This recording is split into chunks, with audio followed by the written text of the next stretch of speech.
Hi, I am Victoria and I'm the owner of Daughter of Music LLC, a music company in Atlanta, Georgia, where we provide private music lessons for voice, piano, guitar, and drums, as well as performance, audition, and workshop opportunities and entertainment legal services. Yes, we are the one-stop shop for all artists.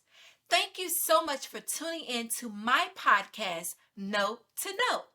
In today's episode, we are going to be discussing public performance royalties. Now, stop. If you have not watched my segment on what is sound exchange, I highly encourage you to do so because that will give you an in-depth explanation of the digital performance royalties. Now, public performance royalties are generated when your music is played or broadcast on radio stations, televisions, and concerts, and venues, and nightclubs, restaurants. Wherever the music is publicly performed, you are owed public performance royalties. Or let's say your music is performed live by yourself or someone else. You are still owed public performance royalties.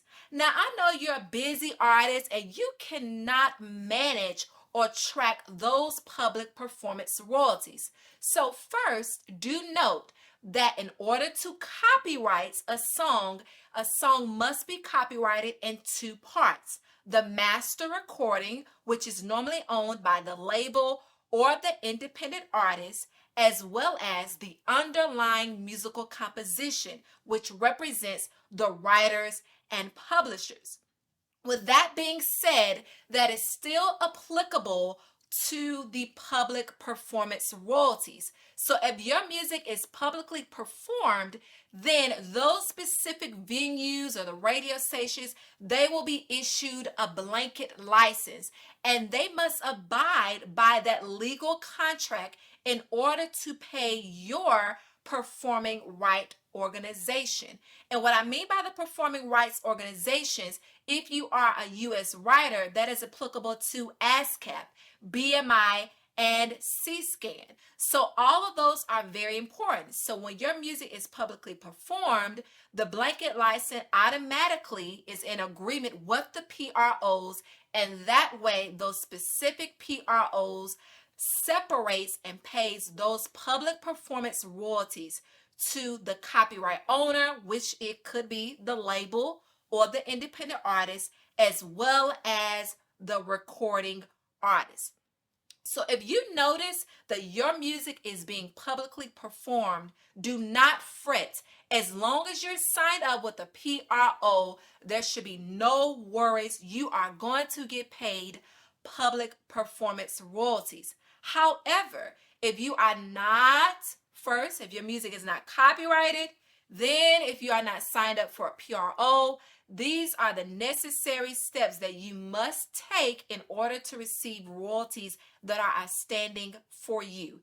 And if you are signed to a PRO, you can manage your account. You should receive statements that are accurately based upon that specific distributor or whoever has that blanket license so that you can review those royalty statements and make sure you are receiving all of the royalties owed to you. So royalties are especially additional monies that can be beneficial to you as an artist. But if you are not aware of them and you have not taken the necessary steps to complete those registrations, then you as an artist are missing out additional funding to help you with your next project. So if you have any questions about public performance royalties, feel free to reach out to me. You can schedule a free discovery session by emailing me at note2notepodcast@gmail.com or my website at www.daughterofmusicllc.